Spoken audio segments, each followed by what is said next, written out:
We're going to move on to our next and final panel conversation of this morning. This has been a really rich discussion, so thank you all for staying with us and being a part of this conversation. For our final panel discussion, we're going to be talking about Nebraska's workforce challenges and some potential solutions that are an important part of growing Nebraska's economy. This morning, panelists will look at the demographic and economic trends driving workforce challenges within the state of Nebraska and talk about some policy solutions that enable new Americans, people recently arriving to the United States and to Nebraska, to engage more fully in Nebraska's workforce. This morning, we're really pleased to have as our session moderator Heath Mello, who is President and Chief Executive Officer of the Greater Omaha Chamber of Commerce. Many of you probably know Heath from his time as Vice President of External Affairs and Director of State Relations with the University of Nebraska System, and certainly from his time serving in the Nebraska State Legislature on the Appropriations Committee from District 5. We also have with us Dr. Lena Truslavina-Stover, who is Executive Director of the Heartland Workers Center, who's a passionate leader directed to addressing inequality and engaging with young Nebraskans throughout the state of Nebraska. She's also leads a women's leadership development program. And then we have Dr. Josie Gotti-Schaefer, who is Director of the Center of Public Affairs Research at the University of Nebraska, Omaha, where she provides key insights and data into the demographics and economics of Nebraska to help policymakers apply evidence to solving key challenges in our communities. And finally, we have Victoria Francis, who is Deputy Director of State and Local Initiatives with the American Immigration Council. Prior to joining the Immigration Council, Victoria served as a state advocacy officer for the International Rescue Committee. Victoria is joining us here today from Colorado to provide a wealth of state-based experience in immigration policy. So please, let's welcome our panelists, and we'll hand it over to Heath. All right. Thank you, Rebecca, and thank you, everyone, for being with us today. We've got a couple questions that we prepared for, and I know there'll be some Q&A with some folks helping facilitate that in the audience after we get through some of our prepared questions. So that being said, the first question I'd like to ask the panel involves data, involves research, something that OpenSky has been grounded in regards to their work for close to a decade now. So big question, what's the recent data? What's recent research? Share with us and show in regards to current demographic trends driving Nebraska's workforce participation and labor challenges. Is this on? Hi, everyone. Thank you so much, OpenSky, for bringing this panel together. I appreciate this opportunity. I am the granddaughter of immigrants, but I don't study immigration or immigration policy at all. At the Center for Public Affairs Research at the University of Nebraska at Omaha, I am charged with exploring the demographics and economy of Nebraska. And there are a couple trends that we are experiencing right now that have led me to this focus on immigration. So we have declining fertility rates paired with increased life expectancy, resulting in an aging population and thus fewer folks in their prime age workforce years, clearly leading to some of the workforce challenges. That trend is hastened in rural Nebraska, where we are aging a little bit faster due to uneven population distribution across the state. Finally, we have more people leaving Nebraska for other states every year than we have people coming in. And the group most likely to leave tend to be higher education, higher income, and part of our knowledge economy. So these trends all lead to what we constantly say here today is workforce challenges. And I don't like to be a Debbie Downer and just be like, yep, we got a workforce challenge. I want to come up with solutions. And immigration is a consistent source of growth for Nebraska.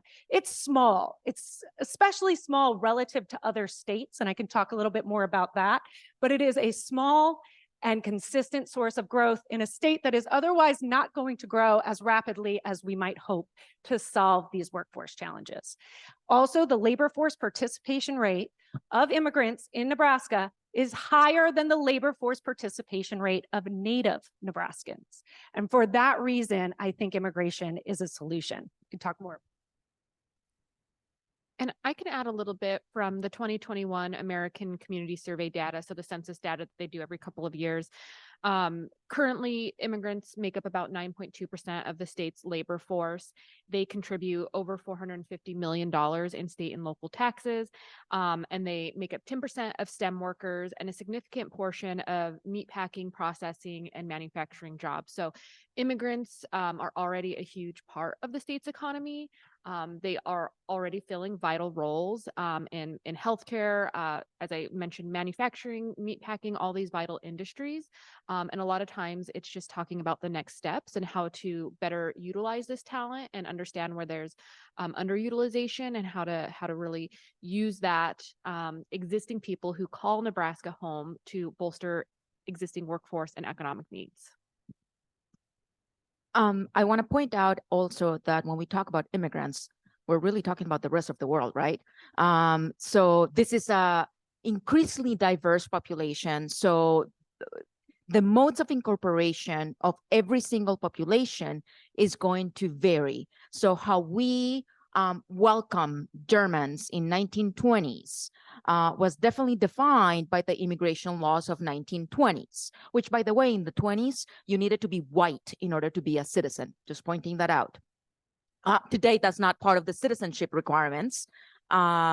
Fortunately, things have indeed changed since the 1920s, but when we look at our immigration and the people that are here in Nebraska, we're looking at a very diverse population, not only in terms of education, but also in terms of the kind of work that they are engaging in or that we are engaging in. I'm from Colombia, so there is the accent. Now you don't have to worry about. Coffee is good.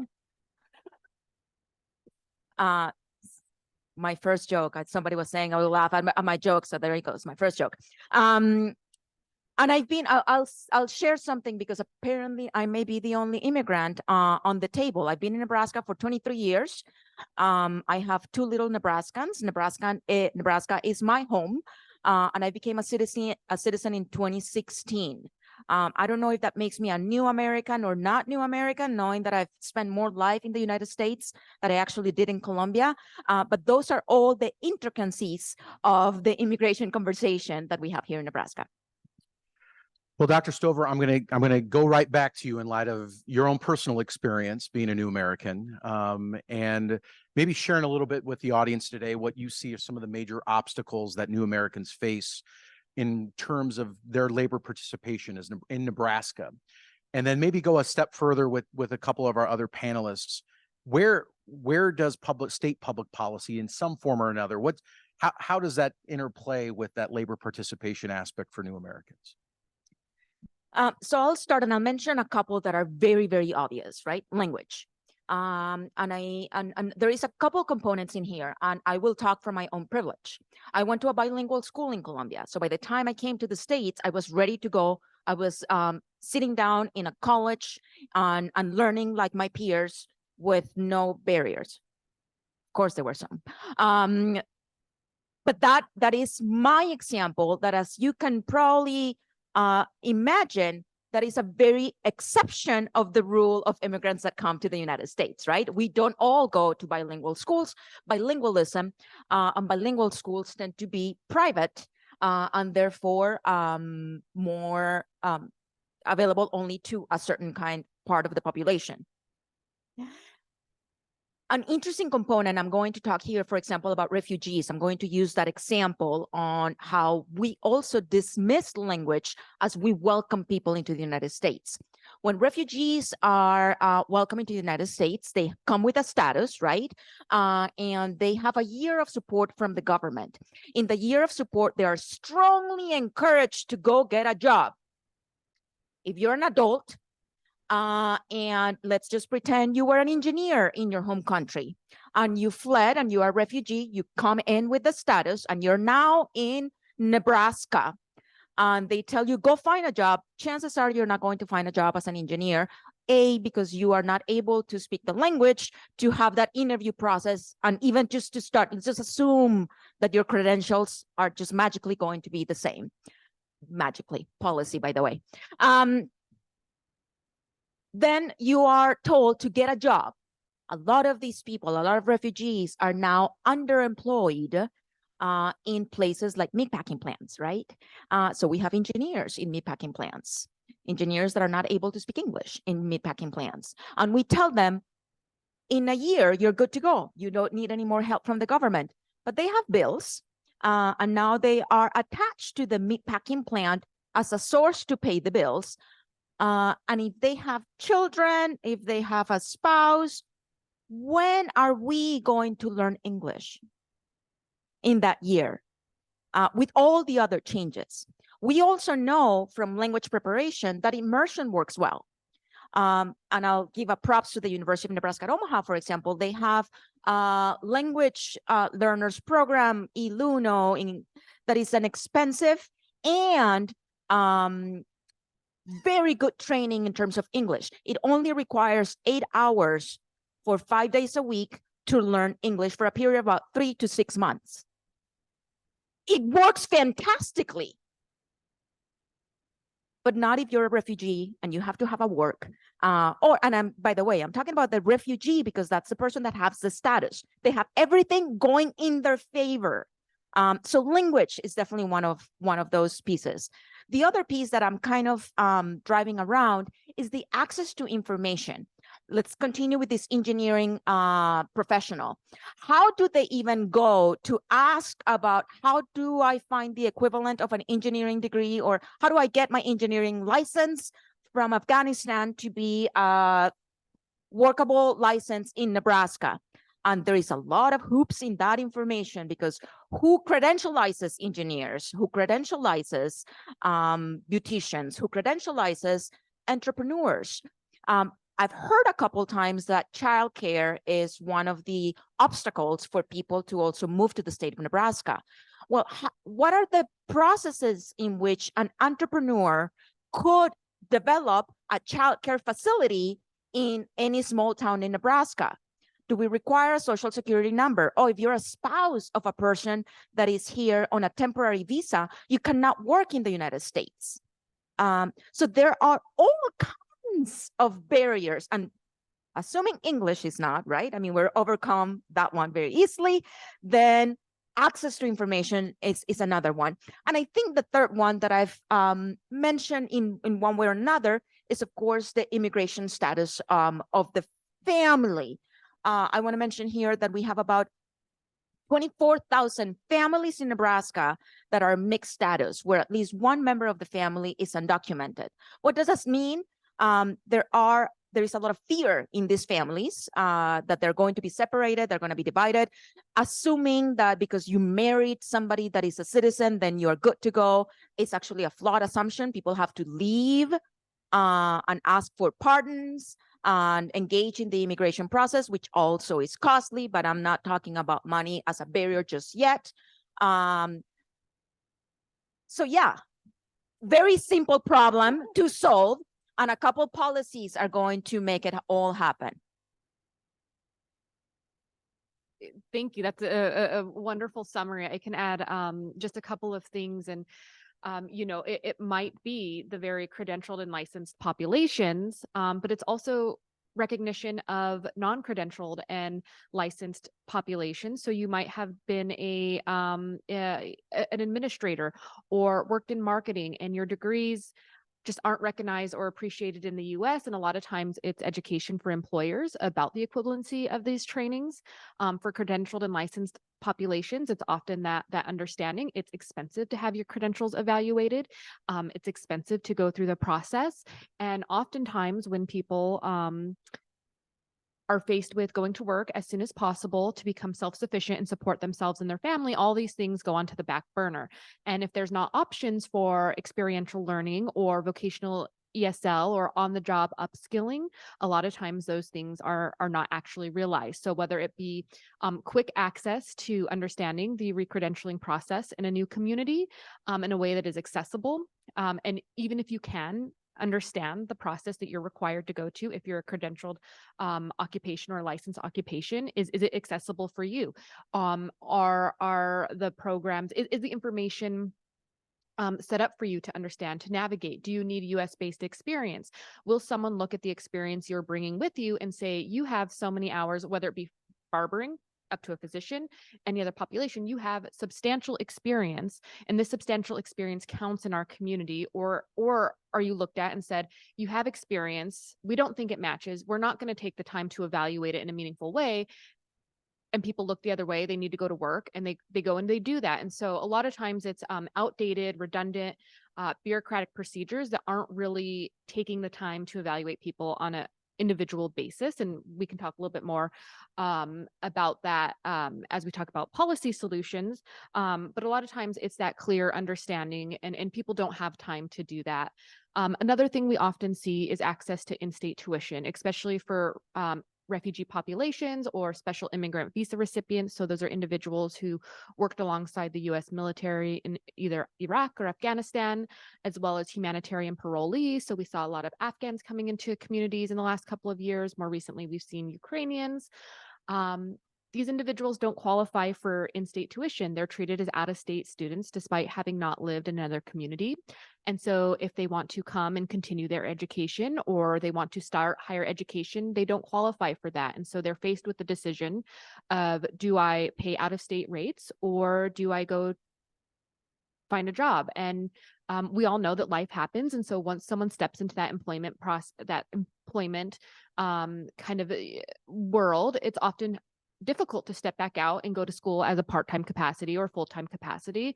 And so we often see that when these opportunities and these obstacles are presented to people on day one, life happens, and they don't necessarily have the opportunity to step back and reassess and say, okay, now I've been here for 2 years, I'm going to revisit that credentialing process. Life just happens. And so communities lose that talent, that education, and those individuals who could potentially really be supporting in need workforce industries. Thank you, Victoria. That's a great segue into perhaps a big question that I know a lot of folks here in the audience, or we have some elected officials, we have some legislative staff, we have various local elected officials as well, in terms of public policy options, in terms of where we can go as a state in terms of our own immigration reform efforts moving forward. So maybe Victoria, for you to start out a little bit from your perspective, and then we can go through the panel a little bit in regards to everybody's views on what may be some state level actions that you've seen across the country that Nebraska could look to replicate. And then maybe a second aspect of that question is, are there specific areas and programmatic areas in a state like ours, such as economic development incentives, worker training programs, you mentioned licensure as well, areas that we should be collectively talking about as a state in terms of really trying to move public policy forward in this space? Yeah, thank you for that. And I'll provide a few examples, and then I'm happy to follow up with additional information. I don't want people to listen to me ramble on about everything that's happened in other states, but there's a couple of first steps that communities can take to understand these issues from a policy landscape. So if you already know all the issues in the state and what are the barriers, that's fantastic. The next step is to kind of implement policies. But a lot of states have started by either through legislation, creating a task force that looks at the barriers to the state taking advantage of global talent already living in their communities, or if they are looking to attract global talent as well. So in the last year, we've seen legislation in Arizona, for example. It was a bipartisan bill that said the state is going to look at what they need to be doing to better utilize the global talent that's already living in its community, and to strengthen in-need sectors based on people who are already living in their community. A couple of years ago, Georgia did the same thing, where they said, we're going to have a task force that looks at how do we maximize the talent of individuals already living in our communities? What are the barriers these individuals are facing to going to work in their chosen profession? So why is there underutilization of these skills? In other places in Colorado, for example, where I came from, a couple of years ago, about 12 state legislators and the governor wrote to an existing workforce existing group, the Nurse Physician Advisory Task Force for Colorado Healthcare, and said, we want to understand and we want you to study why are foreign trained physicians who call Colorado home having to leave in order to practice? Why are they not being accepted to medical residencies? And that's despite them having practiced in another country, coming to the US as, say, a refugee or an asylum seeker. What is inaccessible about the Colorado process? Why are we first asking people who can demonstrate that their skills meet US standards and who take the US medical licensing exams? Why are we, one, requiring them to go back through a medical residency?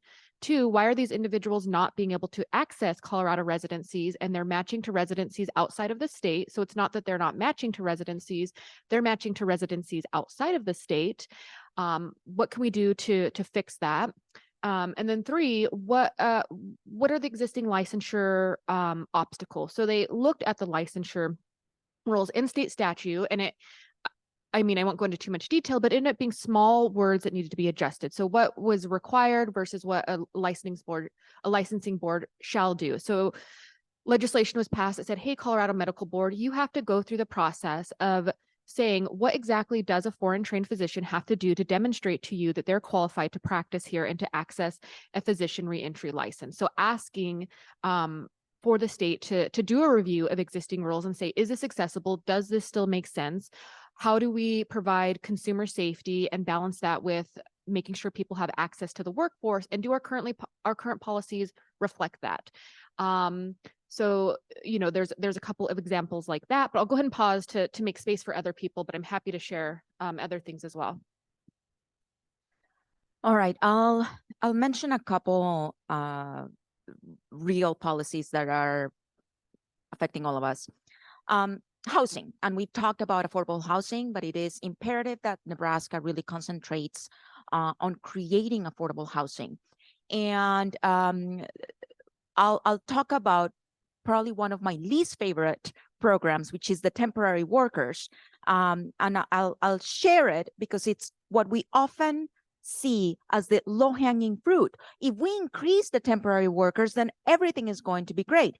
Well, let me tell you why it's one of my least favorite programs. One, historically, we know that temporary workers are actually not temporary.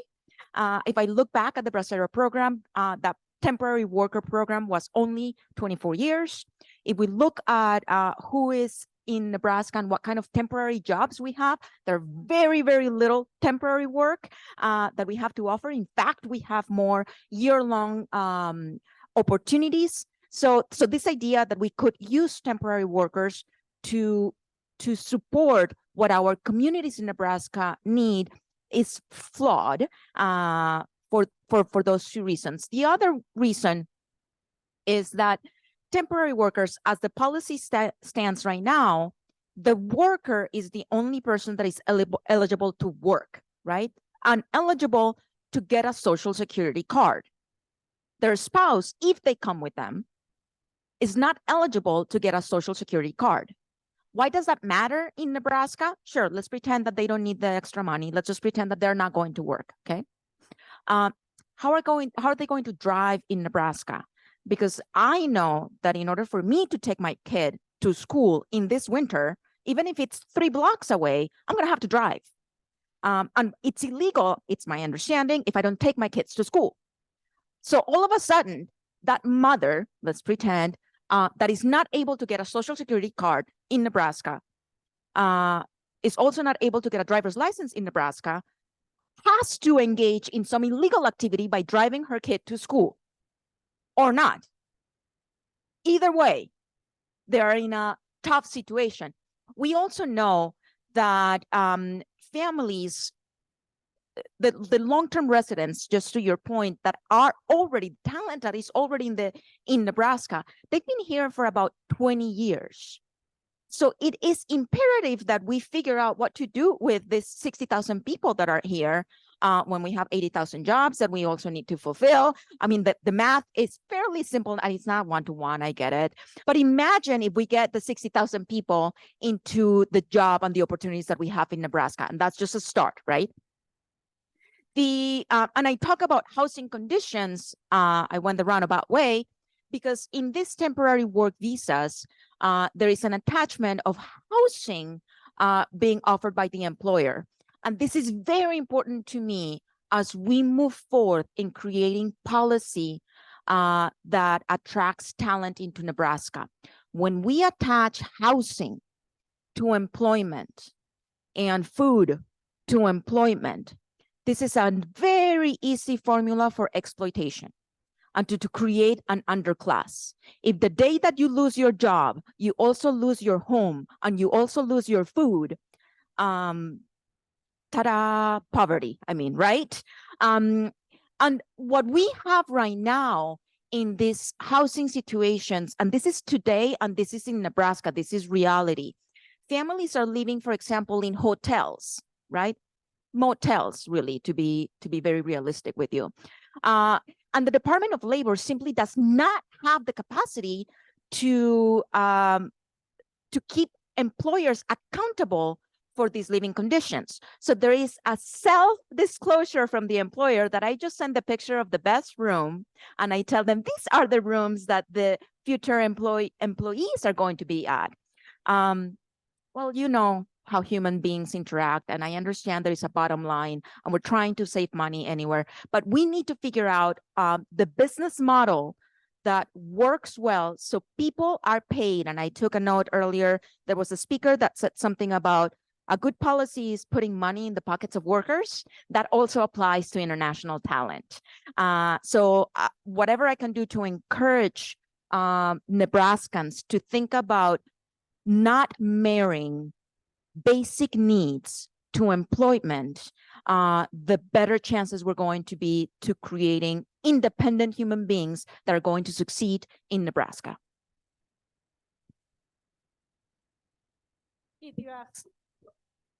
Heath, you asked something about economic development. So I do want to add a little context on that.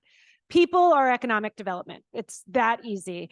People are labor. Labor produces capital. Capital follows labor. Then when I work, I create capital. You need labor and capital to have an economic system to grow this economic system.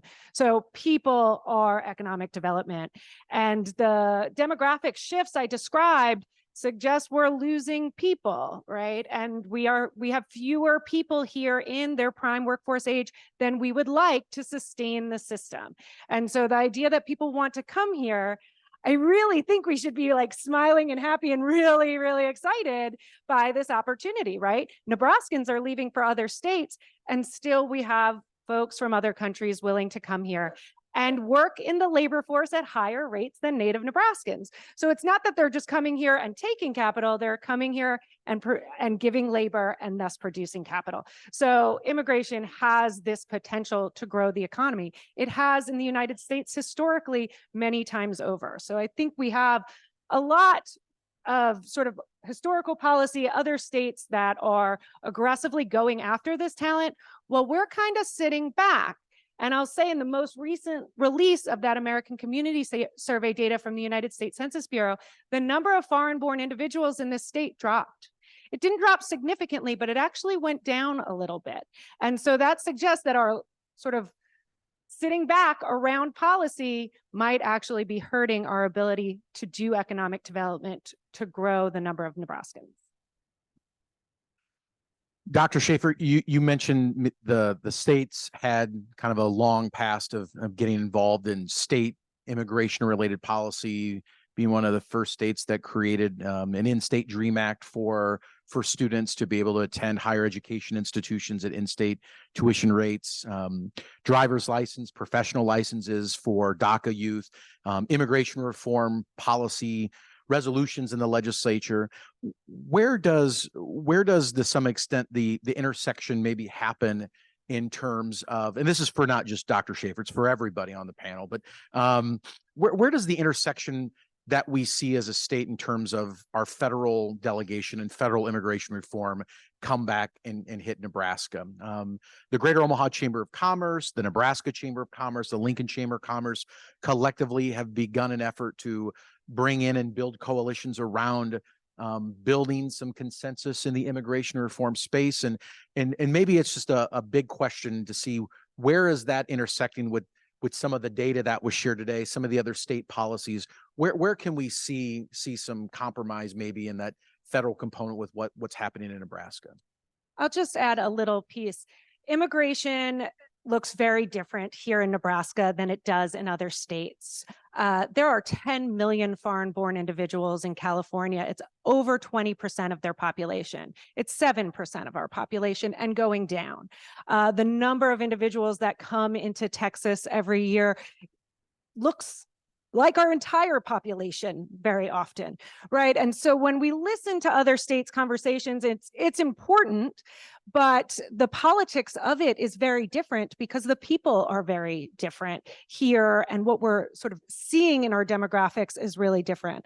And so I think immigration is a real opportunity, and I don't quite understand, but I know other states are framing it as a challenge, but our conditions are different. And so I think it's important to know the Nebraska story when we're hearing those other conversations.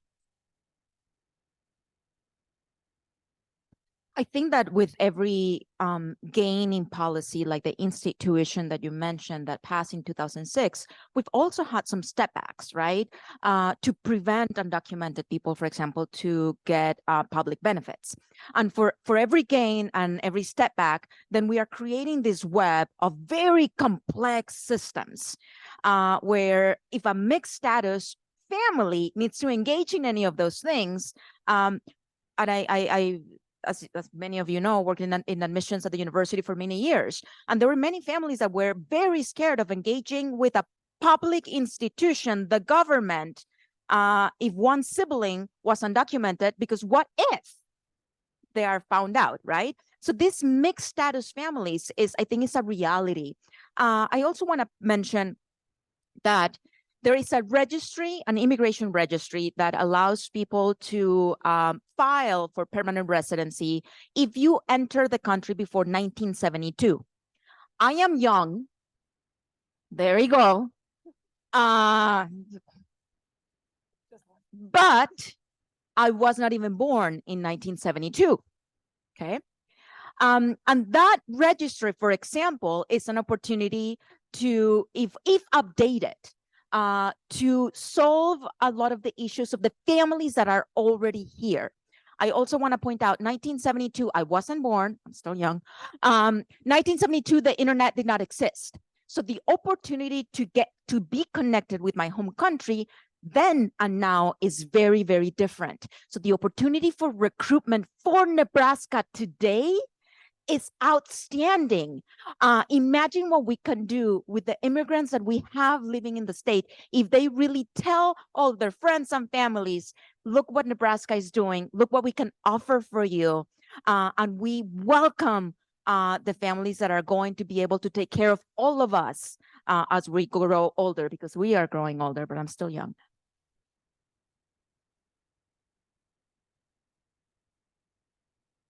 I think we're going to now open it up to some Q&A in terms of those in the audience.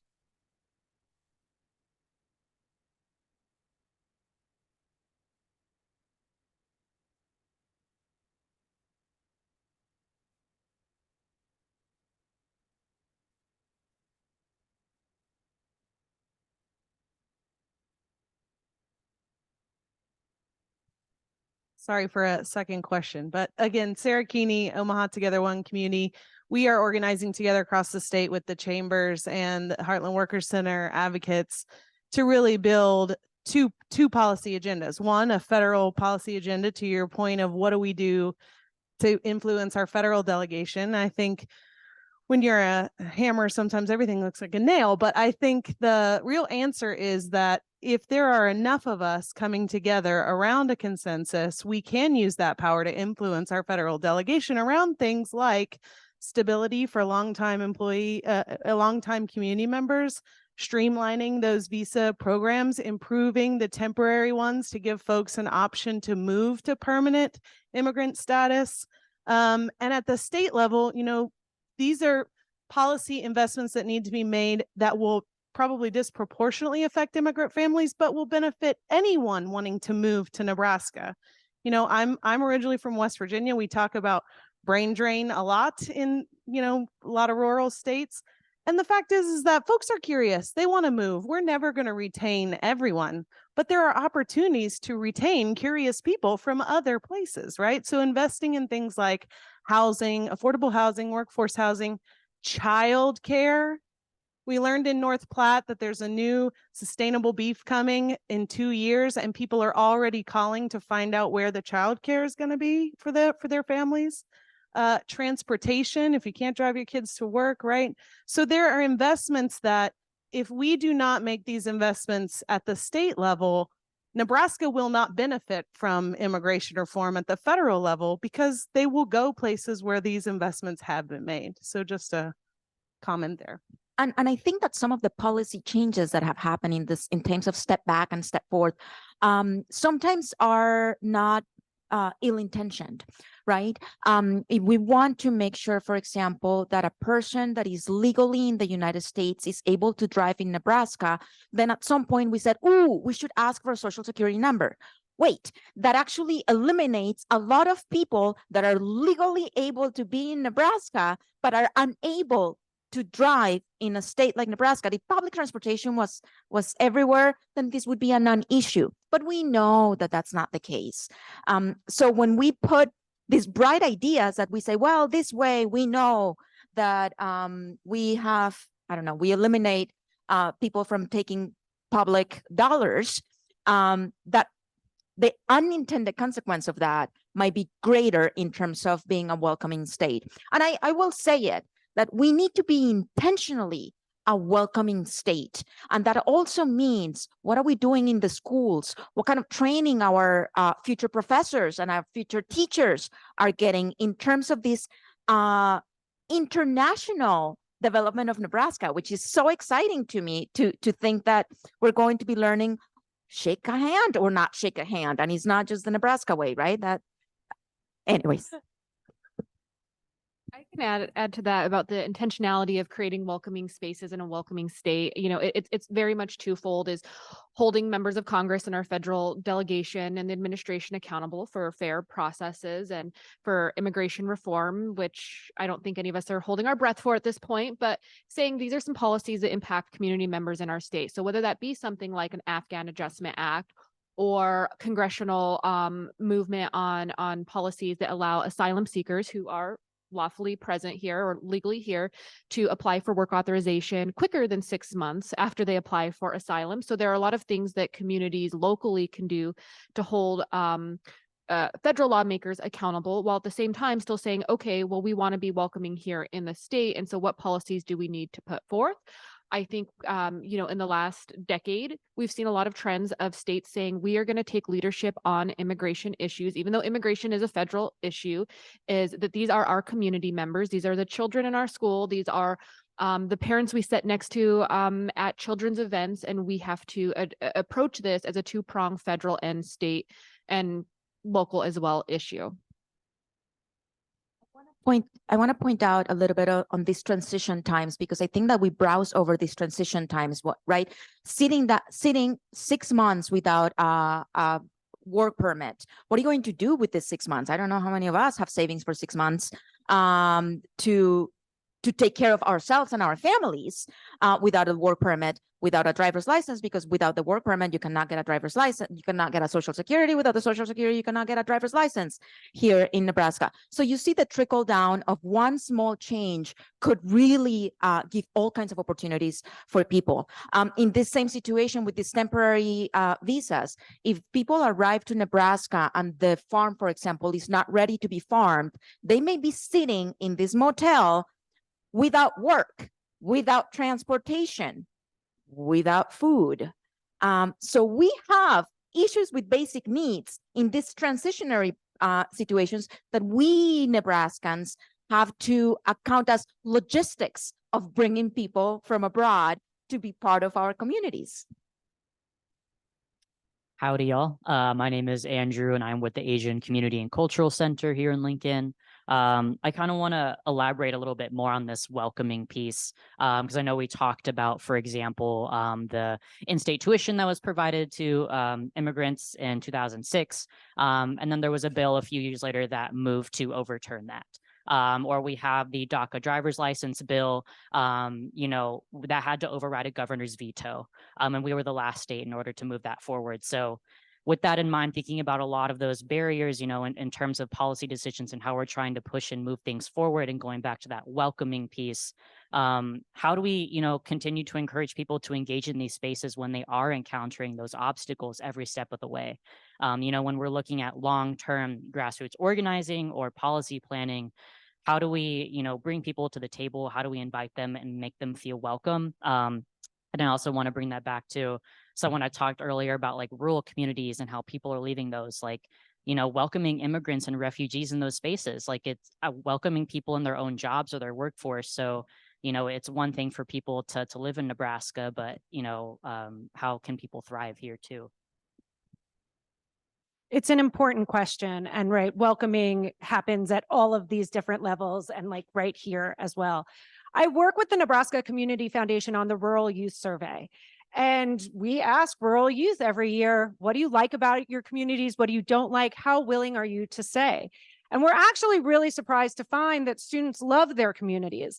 But I think what they love about their communities and what we think they love about their communities are different. Young people are more diverse than we are sitting in this room. It's just a fact. And that's true in Nebraska, and that's true everywhere. And so they are growing up in diverse environments. They're growing up in schools that are or attempt to be inclusive places. And so they value diversity and inclusion in a way we didn't grow up that way. They are growing up that way. And so they are looking to be in communities where they feel safe, where they feel included. And that part is diversity as well.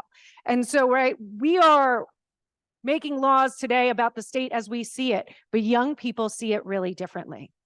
We also find that the students of color in those rural youth, among those rural youth, are more likely to say they're going to leave those communities. Those communities cannot survive without those rural youth of color, right? But we have to understand that we aren't being as welcoming as we think we are if that group of students, as well as women, say that they're more likely to leave than the white guys are. Okay, so something isn't happening at the level it needs to happen to make people feel welcome. And so there is a lot of work to be done, I think, on an individual level. We've talked a lot about housing. This brief on the foreign-born came from us. We just released a brief on housing. Housing availability and quality are becoming #1 issues when people make this choice to leave this state. I think that's going to be true for our foreign-born. So landlords, making sure people feel comfortable and are living in quality housing and not taking advantage of them, right? Like, we need policy, but it really happens between two individuals as well. Okay, I have a microphone. I'll ask a question that really goes along with what the previous two questioners were alluding to. I just want to ask your opinion on what do you think schools and communities like Schuyler, Lexington, and South Sioux have gotten right? And because while I know at first maybe it doesn't seem like they got it right, but just look at this, they're still there. And so I'm wondering about, and obviously because I'm the educator in the room, asking like, what are the schools getting right to keep those workers there? So I do think that it starts with personnel and bilingual liaisons, honestly, make that big of a difference, right? In order for immigrants to navigate an institution like education, they need to be able to understand that system. And the bilingual liaisons have been formidable to make that happen. I also think that although the numbers may look like the communities are still there, that doesn't mean that they're not segregated or very divided. I look at examples like Schuyler, which is actually an example where the immigrant community is being also involved in the policies, right? So we see them as part of the city council. We see them being involved in the community in many ways. But I do think that the acknowledgement that there are multiple languages that are spoken in one community, it's part of the reality. We're not going to just right now, when I have the internet and I can talk to my parents in Spanish when I leave this meeting, so retain my language much easier than it was in the 70s. Dismissing the idea that we are a monolinguistic culture or society. I think that we need to move past that.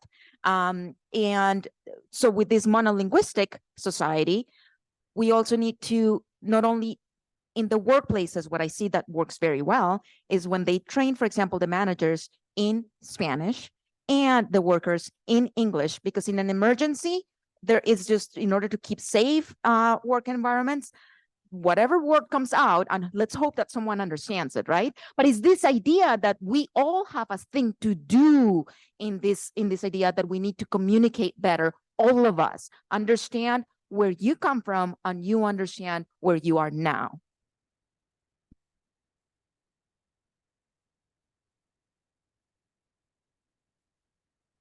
All right, I think we are just at 12:30. So in order to keep us on track and land this plane, I just want to say thank you so much to this panel for a really insightful conversation. All right. Thank you all. This has been a fantastic morning. Hopefully it's been informative, pragmatic, and you're coming out of here with some practical solutions that you can take forward in terms of policy work in Nebraska.